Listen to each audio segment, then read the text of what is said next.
You are listening to Coach's Corner with John Anderson on the CompuSports Radio Network. Welcome to Coach's Corner on the CompuSports Radio Network. I'm John Anderson, your host, and this week a special surprise. We're going to be on location in Asheville, North Carolina at AC Reynolds High School, where we will talk with head coach Shane Laws about his high-tempo spread offense that they run over there at AC Reynolds. The topic this week, high-tempo spread offense with Coach Shane Laws, coming up after this.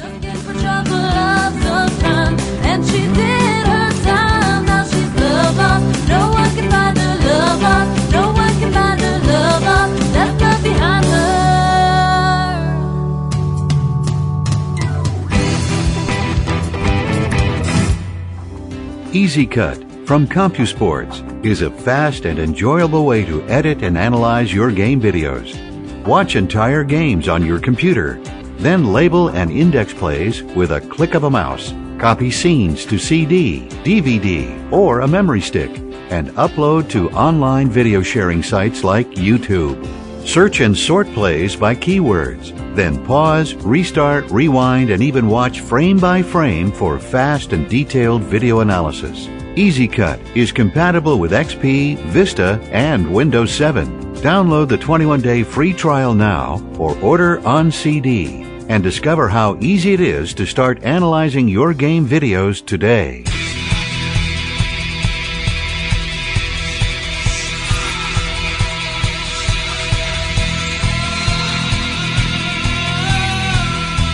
This is the CompuSports Radio Network. This segment of Coach's Corner is sponsored by CompuSports, publisher of the Easy Scout Professional, an affordable all-in-one football scouting and editing program. Easy Scout Professional, available at CompuSports.com.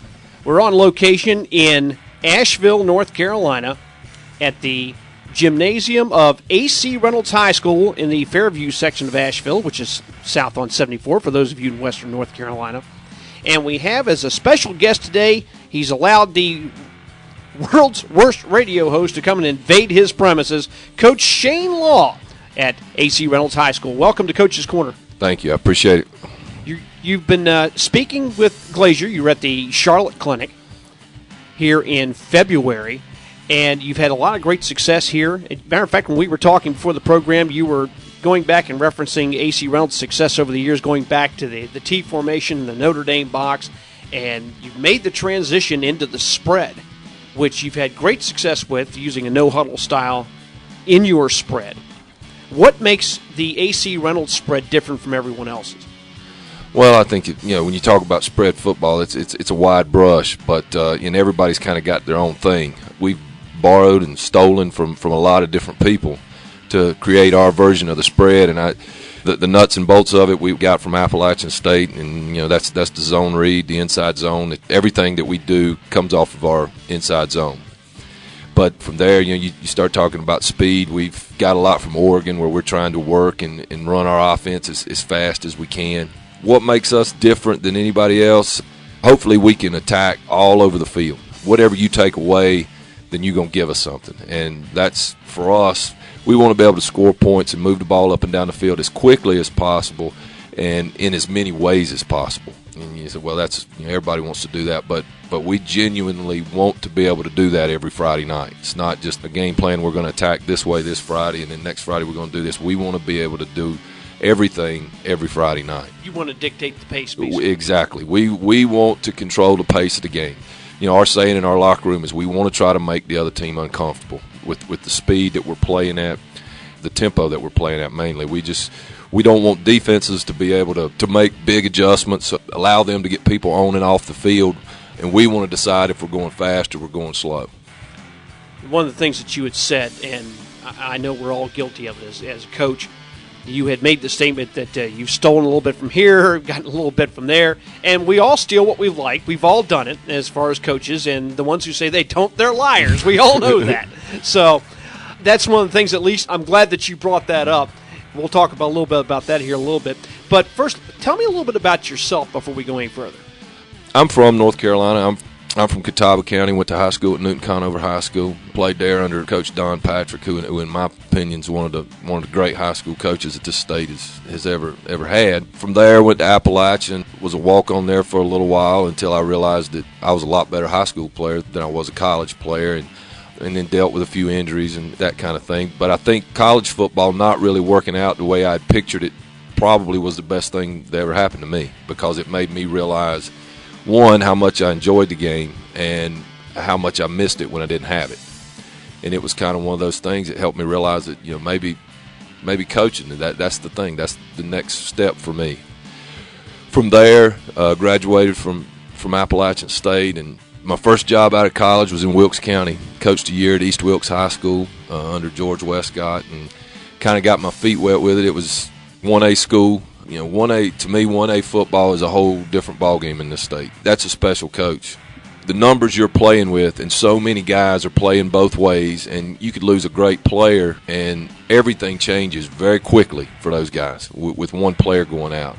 I have a lot of admiration for those guys in the job that they do with 1A, but it taught me a lot, and from there, just because of mutual connections, I got with Bobby Poss, and he was looking for a young coach here at Reynolds in 97, and he asked me to come up, and got the job here, and have been here ever since.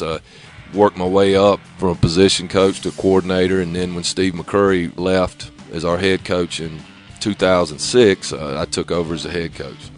2009, AC Reynolds, the 4A state North Carolina champion, which that trophy sits alongside a number of state champion trophies that AC Reynolds has acquired over the years.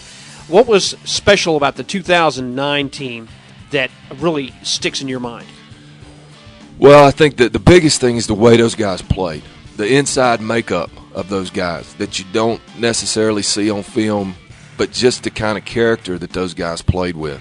Going into that season in 2009, we knew we had a lot of talented young players, but the thing in the Asheville area and all the preseason publications and everything, we were rebuilding. And we really were, because we had just graduated a class of about 23 really good seniors from the 2008 team. And we had a smaller senior class in 2009, had a lot of young guys, but there were a lot of young guys that could play, and the seniors we had left over were all tough, hard-working kids. And that team just got better and better and better each week. And as a coach, you say, well, we want to. Everybody says that we want to get better each week, but man, that's a struggle to really get better and play a little better each week, because you're going to have off weeks, you're going to have guys hurt, this, that, and the other that you deal with. But we actually got a little bit better each week, despite injuries and all the other things that you deal with. And by the time we got to the playoffs, we weren't playing pretty good football, and with a team that was supposed to be rebuilding and end up winning some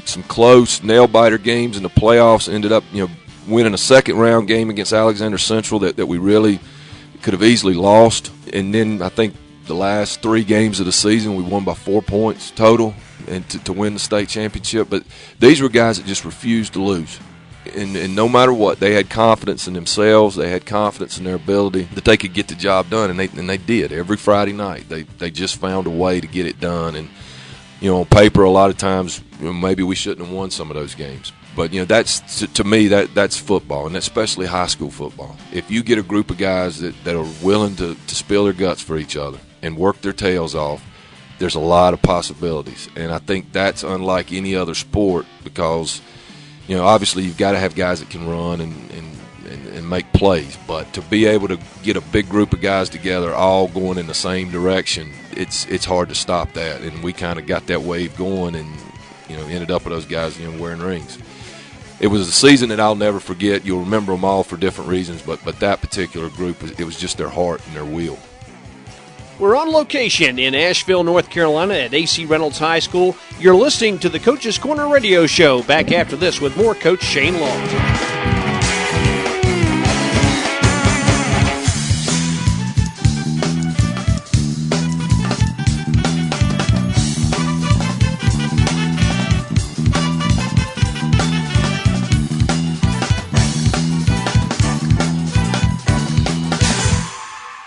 For over a quarter century, CompuSports has provided high-quality, easy-to-use coaching software to high school and college football coaches at prices that do an end-around on limited athletic budgets.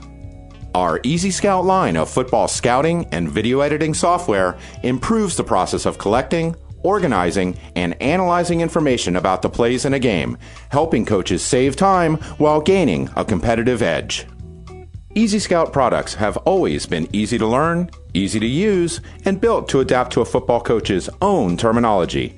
The current version of the Easy Scout Professional scouting and video editing system delivers the kind of analysis and reporting capabilities that can cost up to 5 times as much. CompuSport's Easy Scout software, because game day is only part of your job.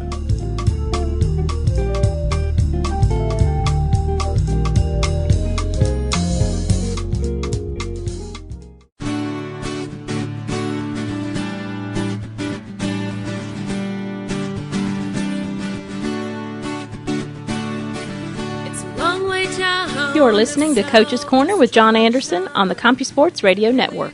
This segment of Coach's Corner is sponsored by CompuSports, publisher of the Easy Cut video editing software program. Easy Cut works for any sport and starts at just $195. Easy Cut, the affordable video editing software, available at CompuSports.com. We're on location in Asheville, North Carolina, and with me I have Coach Shane Laws of AC Reynolds High School, and we're going to be talking a little bit of spread offense and their bread and butter play, the zone read. But before we go there, I'd like to drop a statistic on you. The 4 top winning programs in the state of North Carolina over the last 15 years. Number 1, Asheville High School, not surprising. Traditionally a very big powerhouse in a lot of sports. Number 2, AC Reynolds, a very close second. Number 3, Brevard, down in Brevard, North Carolina, Brevard High School. And number 4, Canton, North Carolina, where Pisgah High School is, probably home of one of the top 10 rivalries in the country between Pisgah and Tuscola High School. Does Reynolds consider one school a rival over all the other ones? We've got a couple. I would say probably Asheville's our big one. You know, we're 5 minutes apart, and a lot of the kids that play here are related to kids that play for Asheville and vice versa. And it's, you know, for a lot of years, it's the top team in this area or Western North Carolina has been decided by who won the Asheville Reynolds game. And Asheville's obviously had a ton of success and won a state championship and played for, you know, a couple more and all. And we've had the opportunity and been lucky enough to win a few state championships. So it's kind of it's a respect rivalry. It's not one of those, oh, we hate you, we want to beat you just because we can't stand you. It's one of those that you know, you respect what they've done, and I think they have a mutual respect for what we've done. But each and every year, to be the top dog, you got to win that game.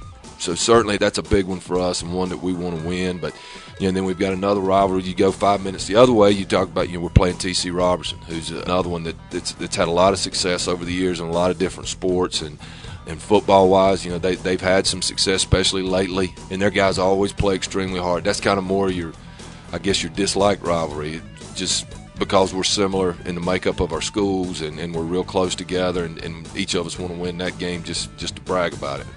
But they're not bringing outhouses on and dumping them on the school grounds in the middle of the night like they are with Pisgah and Tuscola, I guess.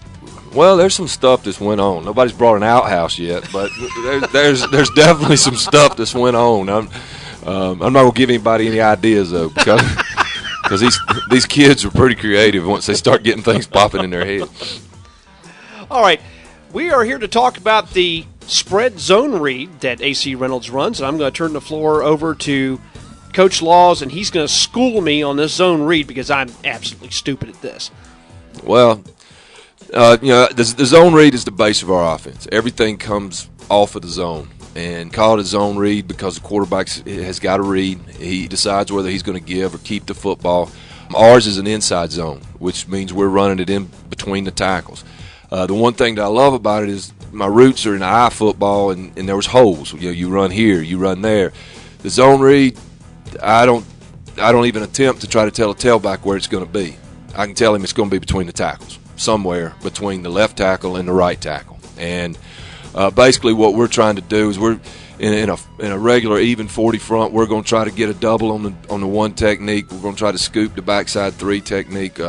Our right tackle or left tackle will turn out to play side end, and we're going to read the backside end, and we're going to try to climb to those backers off of our double team. So it's kind of it requires some patience with your tailback, because he's got to see where this thing's going to break. But what we're asking our offensive linemen, and it fits with our offensive linemen, because traditionally we don't have the big, powerful offensive linemen.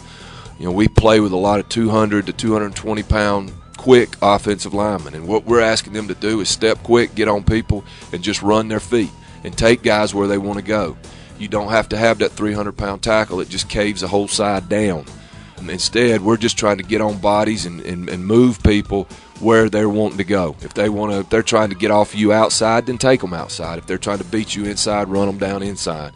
And then our tailback is reading that. He's reading that cut.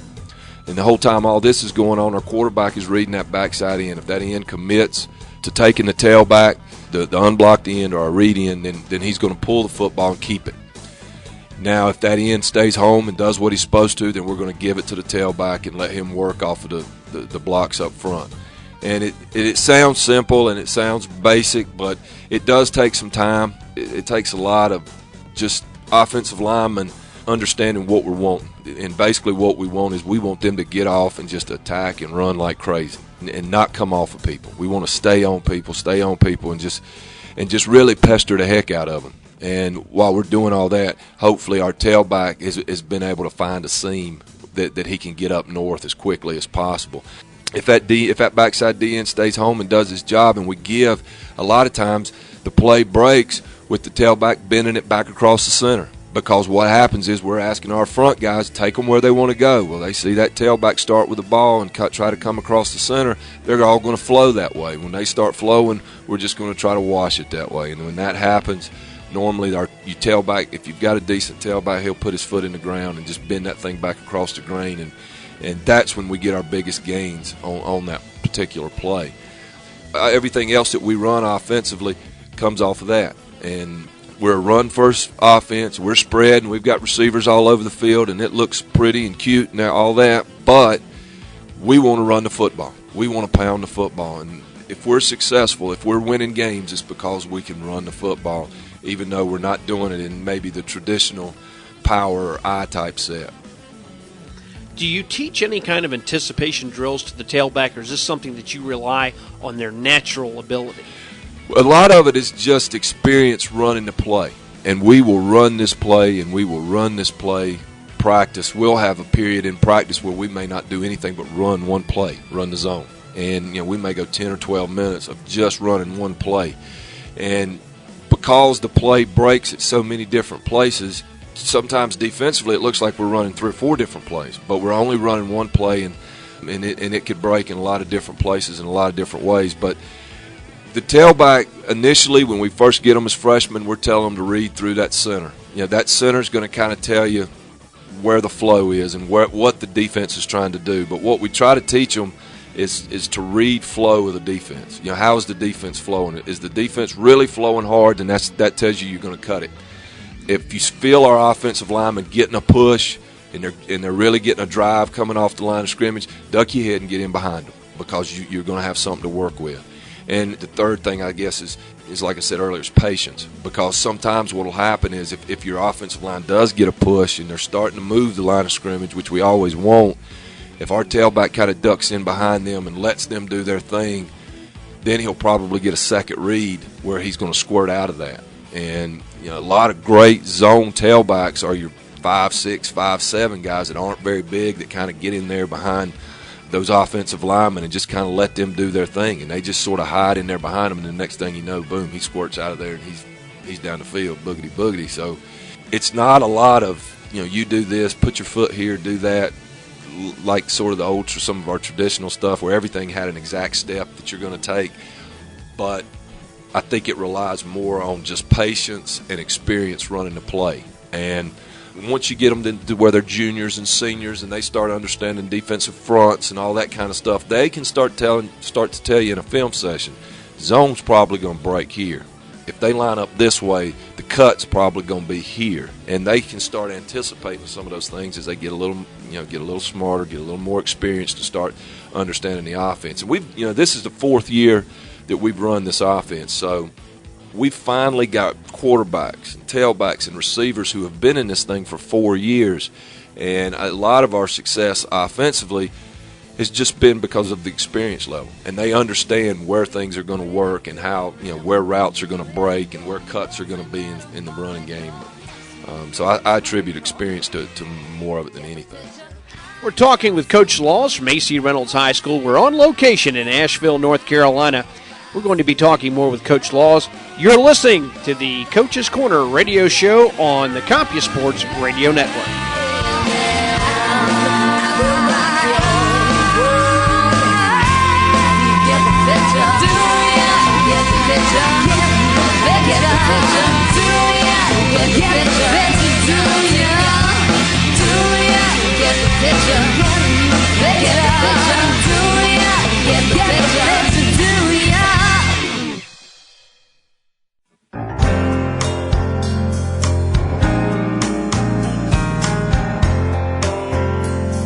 If you have material in book form or article form or a video, maybe you've just got a souped-up PowerPoint presentation and you'd like to come on the program, you can email me at john@CompuSportsRadio.com and we'll talk some football. That's John, John, at CompuSportsRadio.com.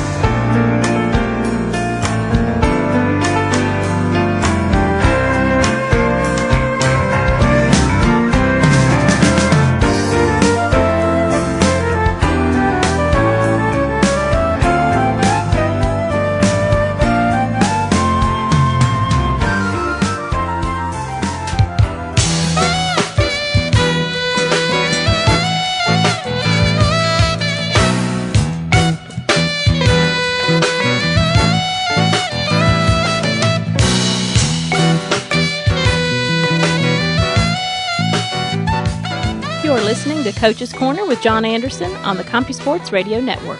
We're on location in Asheville, North Carolina. We're with head coach Shane Laws at AC Reynolds High School, home of the Rockets, here on the Coach's Corner radio show.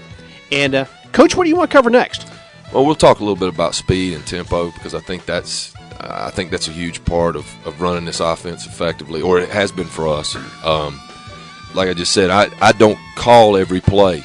I call some, but we have an offensive coordinator. Larry Browse has been our offensive coordinator and done a great job with it. He's up top, and one of the things that we want to be able to do is run our offense as quickly as possible. We want to get as many plays in a drive, or we want to run as many offensive plays each Friday night as possible because we feel like the more offensive plays we run, the more chance we've got to score points.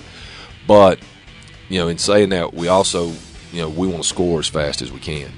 And it allows us, with Larry being upstairs, it allows us to do that a little more efficiently because he can see the whole field.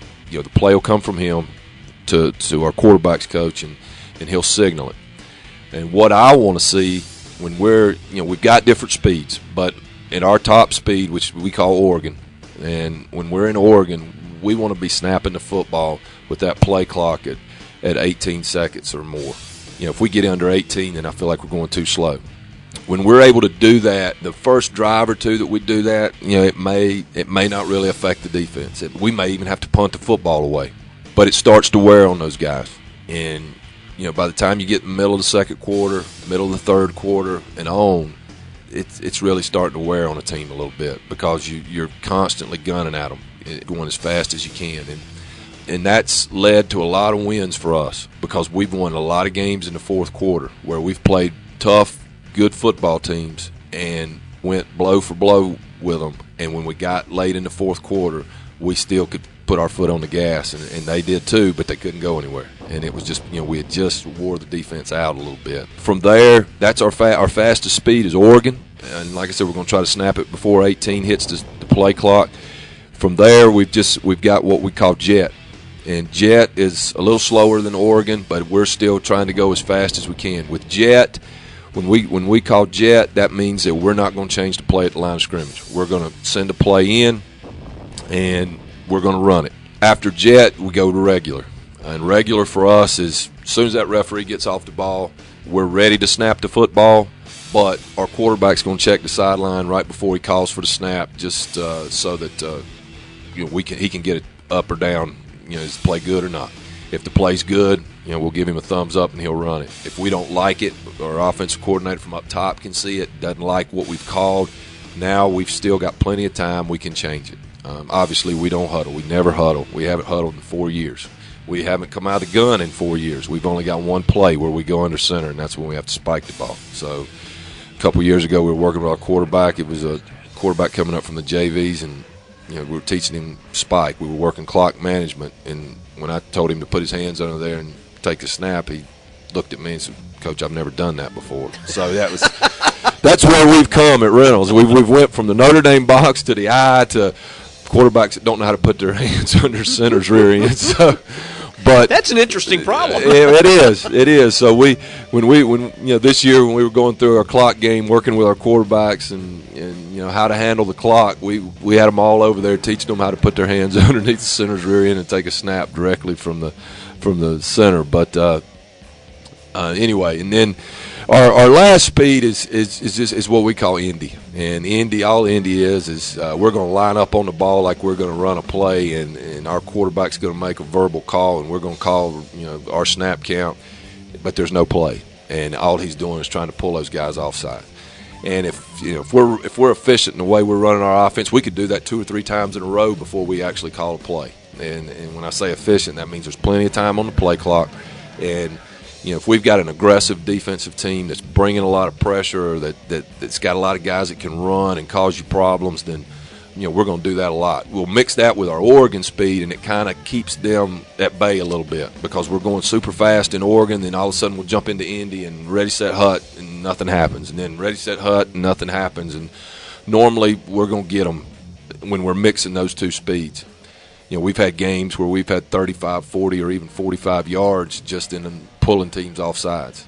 But that's just like running the zone. You've got to execute it. We've got to execute Oregon. We've got to be moving the ball. We've got to be gaining yards. We've got to be putting the defense in tough situations, and then we can jump into Indy. But if they're slamming the door shut on everything we do in Oregon, Indy's probably not going to bother them either.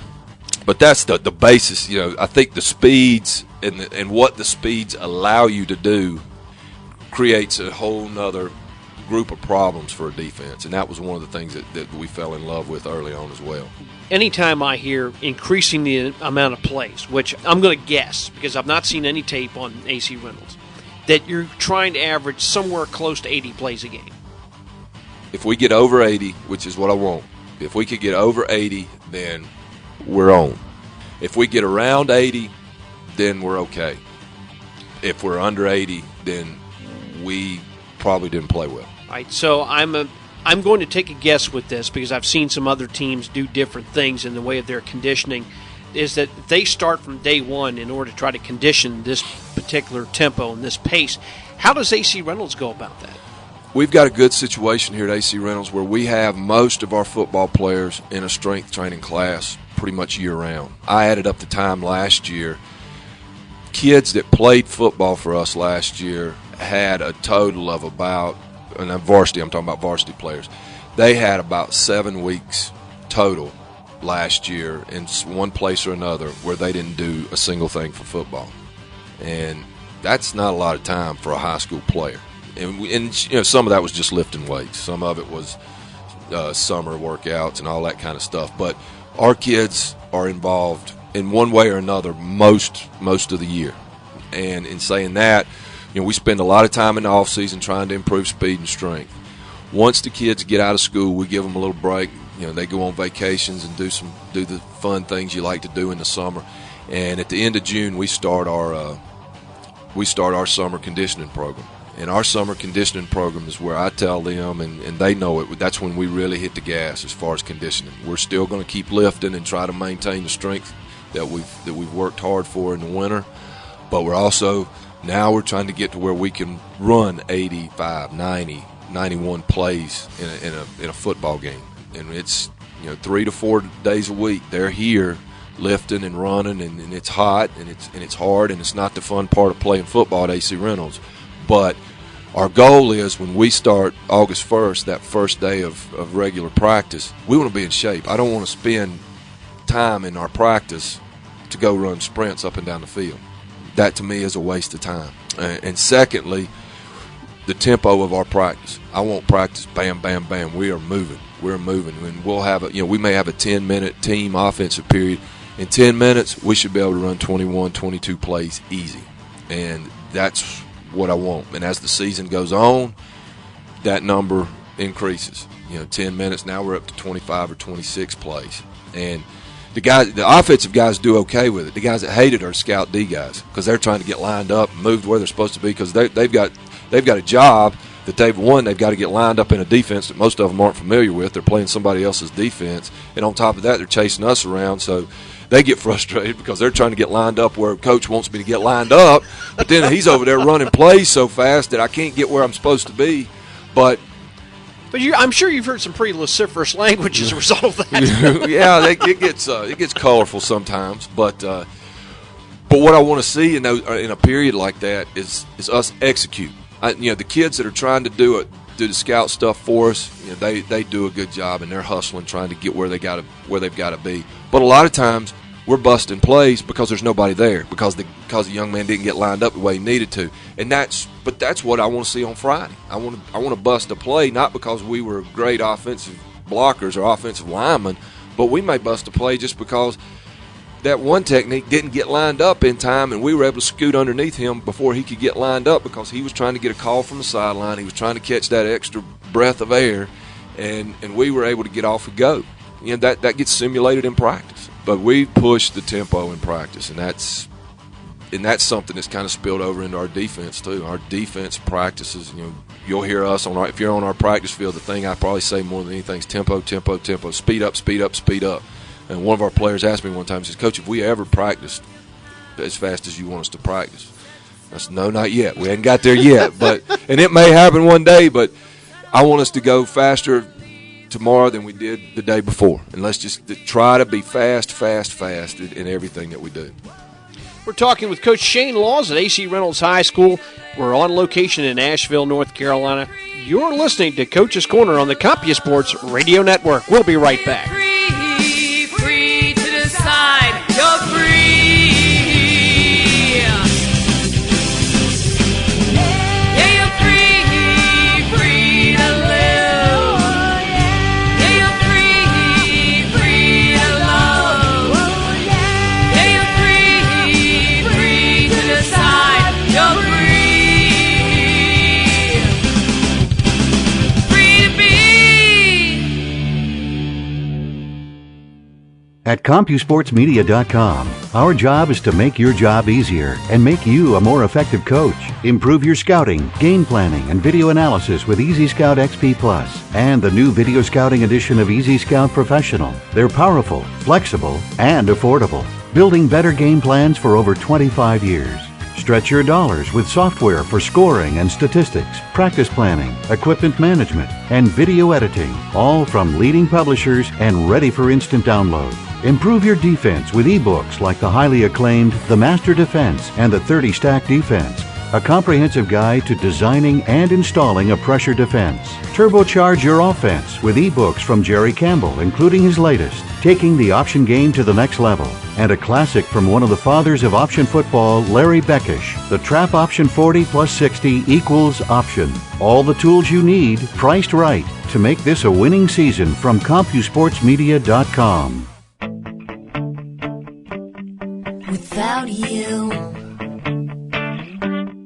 Without you, I can't stand to start over. I can't stand to start over. I can't stand to start over. Without you, I can't stand. Without you, I can't stand. You are listening to Coach's Corner with John Anderson on the CompuSports Radio Network. This segment of Coach's Corner is sponsored by CompuSports, distributor of the Playmaker Pro and Coach's Office Playbook software packages. Available at CompuSports.com. We're in Asheville, North Carolina, on location at AC Reynolds High School, home of the Rockets, and we have head coach Shane Laws with us, and we've been talking spread and zone option, and we've been talking pace of the game. Do you not feel, Coach, at one point in time, do you not feel sorry for the defensive coordinator across the sideline who's having a nervous breakdown because of your offense? Well, no. Because I know a lot of the ones we play every season. I know who they are, and I know how good they are. So, and they know us too, and they know that's what we're going to do. So, over time, I don't know how much we've been able to mess with them, as especially the guys in our conference that we play every year, and we've been playing for 100 years. They know what we're going to do. But no, I don't feel sorry for them. You don't feel sorry for them. They're trying to keep us from scoring. Anybody who has heard this program knows that I have a particular disdain for three particular defensive coaches, and for reasons beknownst to myself and everyone else after one particular show. And I'll catch Coach Laws up to speed here after the interview's over with, so he knows what I'm talking about. But just that he knows that I have a particular disdain for three of them, and it just kind of carries over to the rest of them. But and you know who you are. And they'll go unnamed, Dan, Don, and Chris. Let's go ahead and let Coach Laws tell us about their option game and screen game here. We'll continue our education here on Coach's Corner with the spread offense. Like I said earlier, nuts and bolts is the inside zone. And we're going to spend a lot of time early on working with guys and running that play effectively. Everything goes from there. And I think the beauty of the spread offense, especially when you're a no-huddle team, we can call plays based on what the defense has decided they're going to do. Most defenses can't stop everything, and a lot of times they'll tip their hand as to what they're trying to stop on a given play.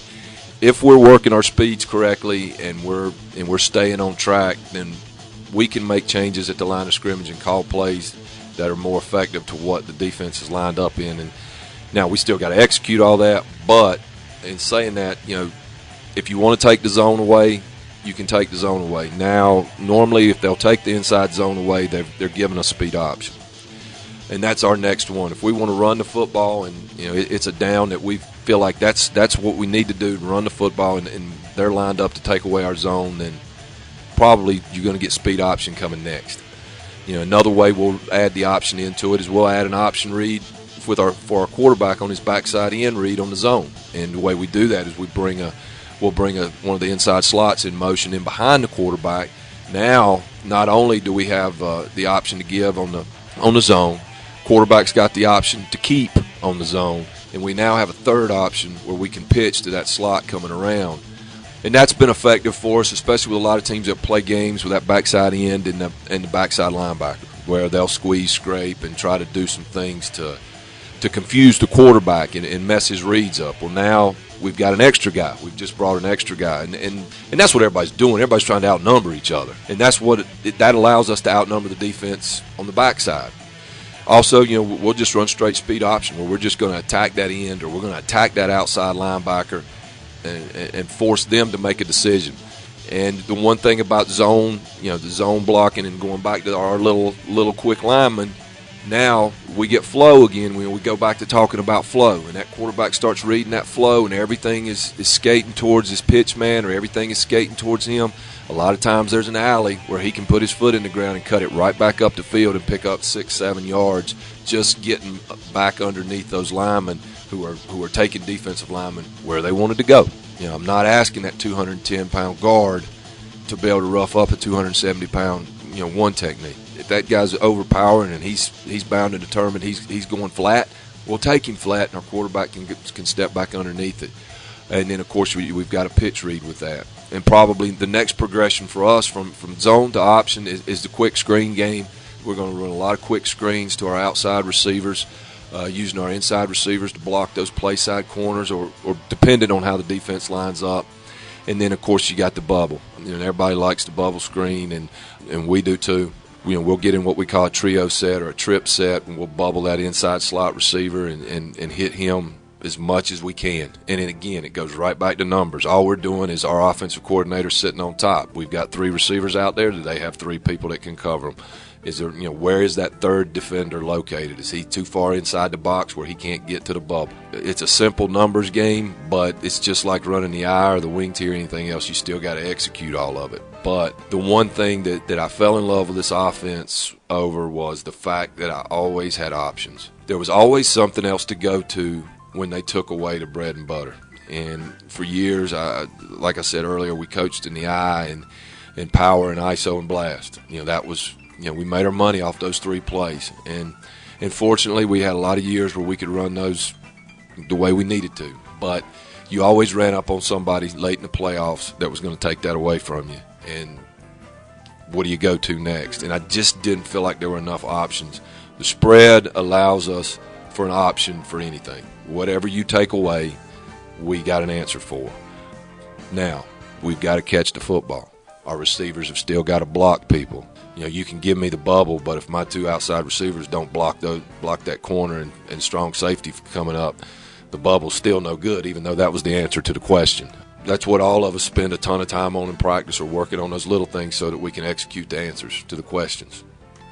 Now, you had talked about the bubble screen going outside. Do you have the jailbreak screen coming inside of that? We do, and we can come back with, we call them our Tarzan and Jane screens, where we'll bring our Tarzan screen, we run to the 3 receiver side, and Jane we run to the 1 receiver side, just bringing that, that jailbreaker, that tunnel type screen back underneath.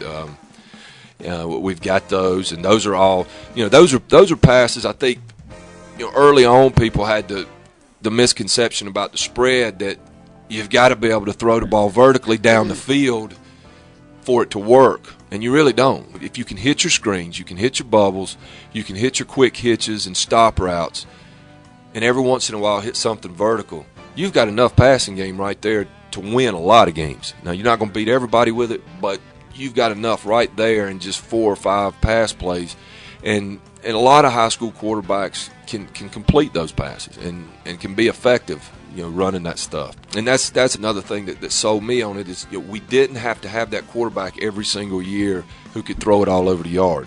Now, you got to have one who can run a little bit, and he's got to be able to get out of trouble, and he's got to be smart enough to make good decisions, but he doesn't have to have that D1 arm to be a spread quarterback.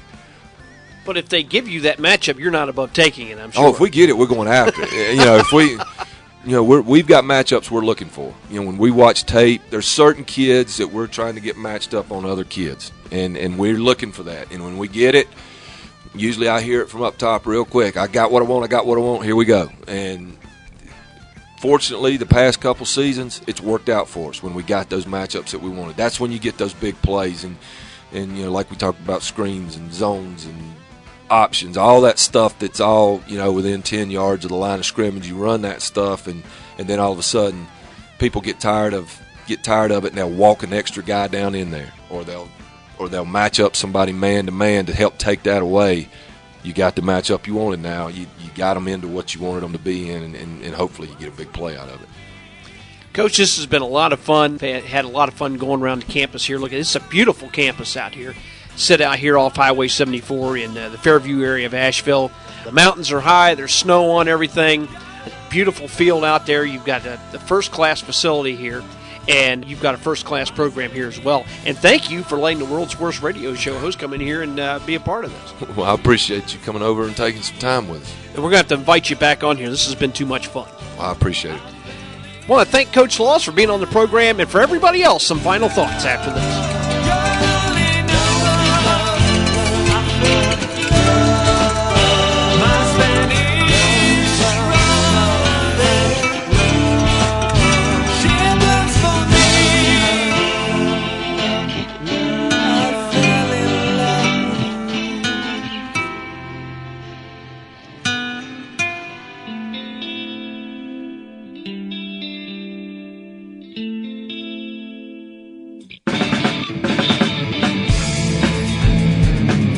I want to thank Coach Laws for allowing us to come and invade his premises over there at AC Reynolds High School for a great conversation. And when you go to the clinic and see him teach on this offense, it really brings the entire package together. So what a great time spending time over there with Coach Laws and the folks over there at AC Reynolds High School. And on the next Coach's Corner, we're going to have Dr. Chris Stankovich, sports psychologist extraordinaire. We're going to be talking a lot of topics that you coaches are going to want to hear on the next Coach's Corner. Trust me on this one. And we've got a lot of great guests here coming up on future Coach's Corner programs. It was a great trip to Atlanta and Charlotte to the Glazer clinics down there. Met a lot of great folks, and we're going to be talking to many of those folks here on future programs. Coach's Corner is an Abundant Harvest production on the CompuSports Radio Network. I'm John Anderson. I'll see you next time.